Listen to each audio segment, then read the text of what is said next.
Question number 6 में क्या है, 2 की power n divided by 2n का फैक्टोरियल। तो हम इसे सबसे पहले लेट करेंगे कि ये जो टर्म है हमारे पास ये nth टर्म है और इसे हम an के इक्वल कर देंगे। नेक्स्ट स्टेप में हम इक्वल के दोनों तरफ लिमिट्स को लिख देंगे। अब यहाँ पर लिमिट्स अप्लाई करने की बारी आई है। तो देखिए हमारे पास क्या है, 2 की पावर n। अब n में जब हम इंफिनिटी लगाएंगे तो 2 की पावर इंफिनिटी जो है वो इंफिनिट नंबर देगी, ठीक है। अब 2 की पावर 2 लें तो 4 आएगा, 3 लें 8 आएगा, यानी कि ये बढ़ता जाएगा। और अगर इन्फिनिट ले लें तो फिर तो पता नहीं कितना बड़ा नंबर आएगा, तो ये इन्फिनिटी बन जाएगी। और 2 के साथ n है, n इन्फिनिटी अप्लाई करूंगी तो 2 मल्टीप्लाई होकर इन्फिनिटी, तो ये क्या बन रहा है मेरे पास, इन्फिनिटी बाय इन्फिनिटी फॉर्म बन रही है, जिसे कि मैंने अवॉइड करना है। मुझे पता है कि 2n की जो फैक्टोरियल होती है ना उसे एक्सपैंड किया जा सकता है, तो मैं इसे एक्सपैंड करूंगी। 2n की जो फैक्टोरियल है वो ओपन होगी 2n into 2n minus 1 2n minus 2। यहां पर मैंने इस 2n की फैक्टोरियल को एक्सपैंड कर लिया है, जो कि एक्सपैंड हुई 2n into 2n minus 1 into 2n minus 2 2n minus 3 and so on, जाके 1 पर खत्म हो जाएगी, ठीक है।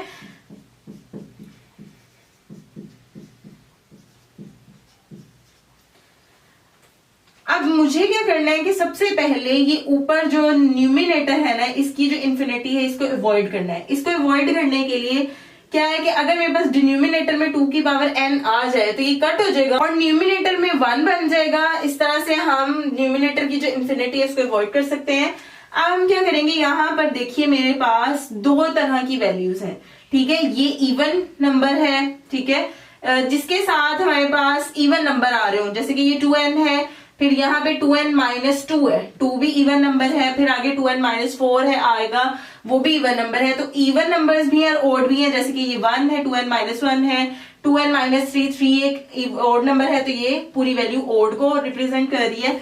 अब हम यहाँ पर क्या करेंगे कि इवन नंबर्स को और ओड नंबर्स को सेपरेट कर लेंगे। इस स्टेप में मैंने क्या किया है कि इसमें से जो इवन नंबर्स थे उनको इस तरह से एक ब्रैकेट में सेपरेट कर लिया है, जबकि जो ऑड नंबर्स थे उन्हें दूसरी ब्रैकेट में लिख लिया है। तो अब मेरे पास इवन और ऑड सेपरेट हो गए हैं।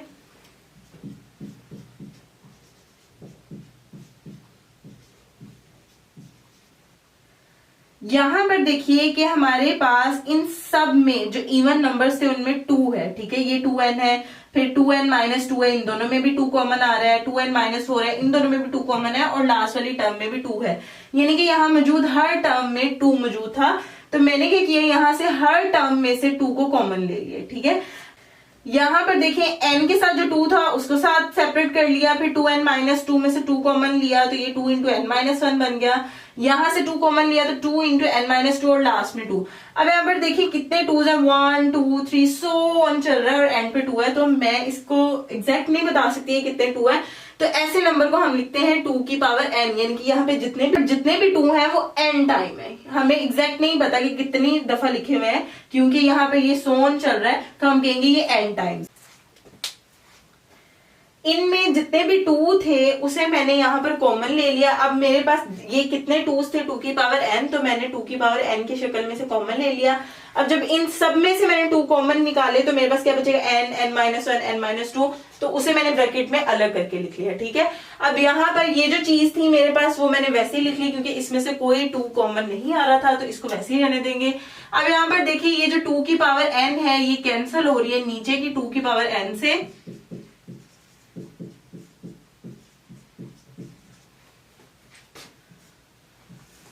यहाँ पर जो ये वाली ब्रैकेट है मेरे पास, ये हमारे पास इक्वल होती है n फैक्टोरियल के, n into n minus 1 n minus 2 so on 1 तक जो है ना ये n फैक्टोरियल के इक्वल होती है। तो मैंने इस सारी ब्रैकेट को n फैक्टोरियल लिख दिया इक्वल, और मेरे पास जो बाकी ये वाली ब्रैकेट थी इसे मैंने वैसे ही उतार लिया। अब हम इसे मजीद सिंप्लीफाई नहीं कर सकते, ऊपर से हमने इन्फिनिटी को खत्म कर दिया है और नीचे इन्फिनिटी को हम मजीद सिंप्लीफाई करके खत्म नहीं कर सकते, इसलिए हम क्या करेंगे, अब इस पर लिमिट को अप्लाई करेंगे। अब जब मैं यहाँ पर लिमिट अप्लाई करूंगी तो जहां जहां भी n आएगा वहां पे इन्फिनिटी अप्लाई करूंगी। और हमारे पास ये सारे n में इंफिनिटी अप्लाई करने के बाद डिनोमिनेटर में इंफिनिटी बन जाएगी, ठीक है। और हम जानते हैं कि 1 ओवर इंफिनिटी हमेशा 0 के इक्वल होती है, इसलिए हमारा जो सीक्वेंस है वो क्या कर रहा है, कन्वर्ज कर रहा है। और उसकी लिमिट क्या है, it's limit is 0।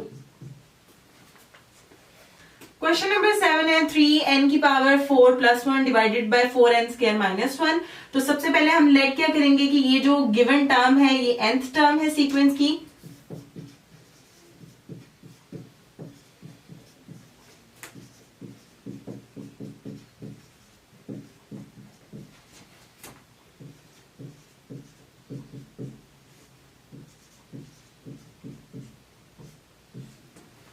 Next step में मैं इक्वल के दोनों साइड्स पर लिमिट्स लिख दूंगी। यहां पर देखें, इस वक्त अगर मैं इस लिमिट को अप्लाई कर दूं इस स्टेप में, तो मेरे पास ऊपर भी n है नीचे भी n है, तो ये इंफिनिटी बाय इंफिनिटी फॉर्म बन जाएगी, जिसे हमने अवॉइड करना होता है, ठीक है। अब हम क्या करेंगे कि इसे सिंप्लीफाई करने की कोशिश करेंगे और इसमें जो ये इंफिनिटी बाय इंफिनिटी फॉर्म है इसे खत्म करेंगे। इस इंफिनिटी बाय इंफिनिटी फॉर्म को अवॉइड करने के लिए मैं इसे सिंप्लीफाई करूंगी, और सिंप्लीफाई करने में मैंने ध्यान रखना है कि ये इंफिनिटी बाय इंफिनिटी फॉर्म खत्म हो जाए, या अगर ये मुकम्मल खत्म नहीं हो सकती तो कम से कम न्यूमिनेटर से इंफिनिटी खत्म हो जाए, ठीक है। तो अब मैं क्या करूंगी, देखें ऊपर है 3n की पावर 4 और नीचे है 4n की स्क्वायर। अगर मैं इस टर्म में ऊपर और नीचे n की पावर 4 से डिवाइड करवा दूं इस n को न्यूमिनेटर से खत्म करने के लिए, ठीक है, तो मैं इसे किस तरह से लिखूंगी,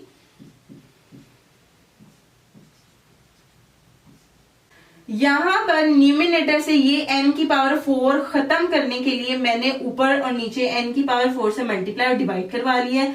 मैथ्स का रूल है, आप जिस चीज से मल्टीप्लाई करवा रहे हैं उसी चीज से आपको डिवाइड करवाना पड़ेगा। अब यहाँ पर देखें कि ये जो n की पावर 4 है नीचे वाले n की पावर 4 से कैंसिल हो जाएगा, हमारे पास बचेगा 3 प्लस 1 बाय n 4। डिवाइड में देखिए ऊपर n की स्क्वायर है नीचे n की 4 है, जब ये कैंसिल होगी तो हमारे पास नीचे डिवाइड में n स्क्वायर बचेगा, क्योंकि नीचे 4n थे और 2 से कटे तो 2 बच जाएंगे, माइनस 1 ओवर n की पावर 4।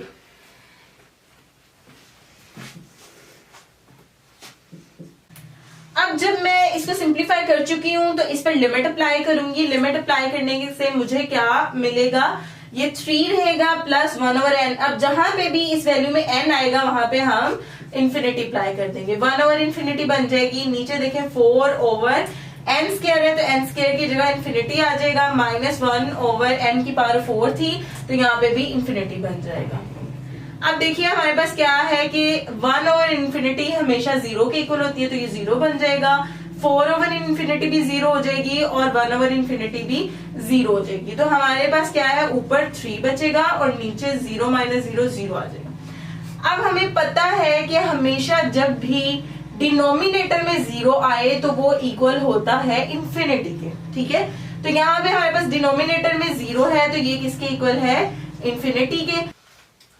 चूंकि हमारे पास आंसर में इंफिनिटी आ गई है और इंफिनिटी कोई सर्टेन नंबर नहीं होती, ठीक है। तो जब हमारे पास जो सीक्वेंस की लिमिट है वो सर्टेन नंबर को अप्रोच नहीं करेगी बल्कि इंफिनिटी को अप्रोच करेगी, तो हम कहेंगे कि हमारा सीक्वेंस जो है वो क्या है, डाइवर्ज कर रहा है। और जब हमारा सीक्वेंस डाइवर्ज करता है तो हम उसकी लिमिट को नहीं बताएंगे। क्वेश्चन नंबर 8 है log n plus 1 divided by square root n। तो सबसे पहले हम इसे लेट करेंगे nth टर्म के इक्वल।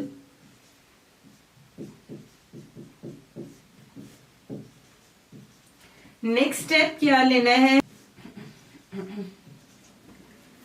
नेक्स्ट स्टेप में मैंने दोनों तरफ लिमिट्स लिख दी हैं। अब मैं इन लिमिट्स को अप्लाई करूंगी, लेकिन इस टर्म में अगर मैं यहां पर इंफिनिटी पुट करती हूं तो log इंफिनिटी इंफिनिटी हो जाएगा और नीचे अगर अप्लाई करती हूं तब भी इंफिनिटी बन जाएगा, तो हमारे पास इंफिनिटी बाय इंफिनिटी फॉर्म आ जाएगी। सिचुएशन में जब हमारे पास ये फॉर्म बनती है तो हम एक रूल यूज करते हैं जिसे हम लोपिटल रूल कहते हैं। लोपिटल रूल में हमने ऊपर और नीचे जो इंफिनिटी बाय इंफिनिटी फॉर्म होती है उसमें हमने ऊपर नीचे डिफरेंशिएशन करनी होती है। यहाँ पर जब मैं न्यूमिनेटर की डिफरेंशिएशन करती हूँ तो विद रिस्पेक्ट टू n मेरे पास आएगा 1 ओवर n प्लस 1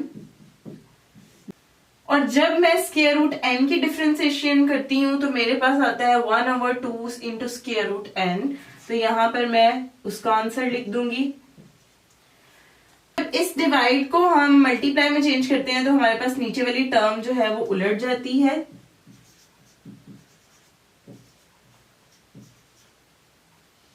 अब मैं 2 स्क्वायर रूट n को जब 1 से मल्टीप्लाई करूंगी तो मेरे पास 2 स्क्वायर रूट n आ जाएगा और n प्लस 1 से मल्टीप्लाई होकर n प्लस 1 हो जाएगा।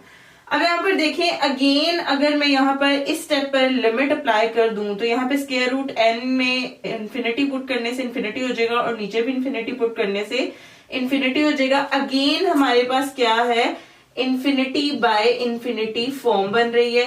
अब जब भी इंफिनिटी बाय इंफिनिटी फॉर्म बनती है तो हम क्या यूज करते हैं, लॉपिटल रूल्स। लॉपिटल रूल्स में हमने क्या करना होता है कि ऊपर और नीचे दोनों की डिफरेंशिएशन करनी है। अगर मैं न्यूमिनेटर की डिफरेंशिएशन करूं तो मेरे पास 2 और स्क्वायर रूट n की डिफरेंशिएशन क्या आएगी, 1/2 स्क्वायर रूट n। ठीक है, और डिवाइड में मेरे पास है n की डिफरेंशिएशन 1 होगी और प्लस 1 जो है वो 0 में, क्योंकि वो कांस्टेंट है तो वो 0 बन जाएगा। अब यहाँ पर हम किसी भी चीज को अगर 1 से डिवाइड करवाते हैं तो वही हमारे पास वैल्यू आती है। ये 2 इस 2 से कट जाएगा क्योंकि ये मल्टीप्लाई और ये डिवाइड में, तो हमारे पास बचेगा 1/स्क्वायर रूट n। अब देखिए यहाँ पर न्यूमिनेटर से जो इंफिनिटी थी हमारी, अब देखिए न्यूमिनेटर में कोई n नहीं बचा तो इसलिए न्यूमिनेटर में इंफिनिटी नहीं बन रही। अब हमारी इंफिनिटी बाय इंफिनिटी जो फॉर्म बन रही थी वो अब यहाँ पर आकर वॉइड हो गई है। ठीक है, हम क्या करेंगे, नीचे n है तो इस पर लिमिट अप्लाई करेंगे और स्क्वायर रूट n की जगह इंफिनिटी आ जाएगी और स्क्वायर रूट इंफिनिटी इंफिनिटी के इक्वल होता है और 1/इंफिनिटी एज यू नो 0 के इक्वल होता है।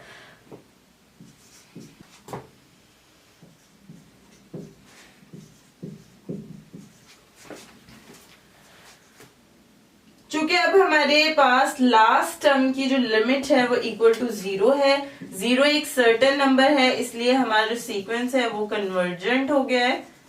और अगर हम इसकी लिमिट की बात करें तो it's limit is 0। Question number 9 है e की power n divided by n। सबसे पहले हमारा स्टेप क्या होता है कि हमने इसे लास्ट टर्म a n के इक्वल करना है, देन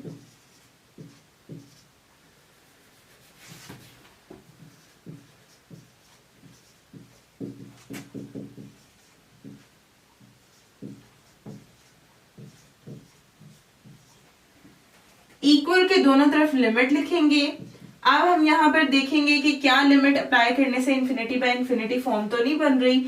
अब देखें e की पावर n, यहाँ पर n में अगर हम इंफिनिटी अप्लाई करेंगे तो हमारे पास इसका आंसर इंफिनिटी ही होता है।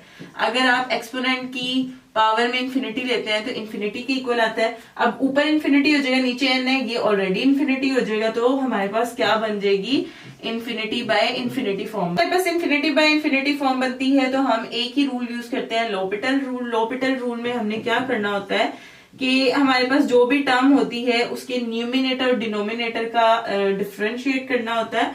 तो e की पावर n का अगर हम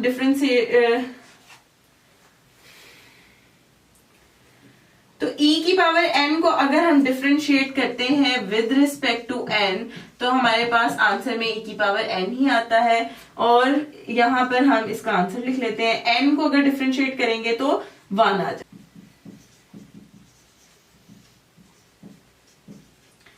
किसी भी चीज को हम 1 से डिवाइड कर लेंगे मल्टीप्लाई तो वही आंसर आता है।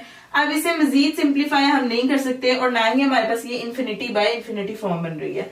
ठीक है, तो हम क्या करेंगे, यहाँ पर लिमिट अप्लाई करेंगे। जब हम e की पावर n में इंफिनिटी अप्लाई करेंगे तो हमारे पास e की पावर इंफिनिटी इंफिनिटी होती है, इसलिए ये इंफिनिटी बन जाएगा।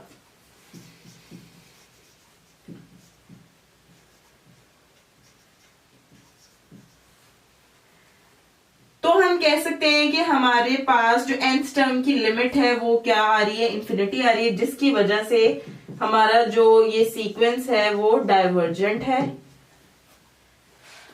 क्वेश्चन नंबर 10 है log n minus log n plus 1 है। तो सबसे पहले हम लेट कर लेते हैं कि ये जो वैल्यू है, ये जो टर्म है, ये हमारे पास सीक्वेंस की nth टर्म है। देन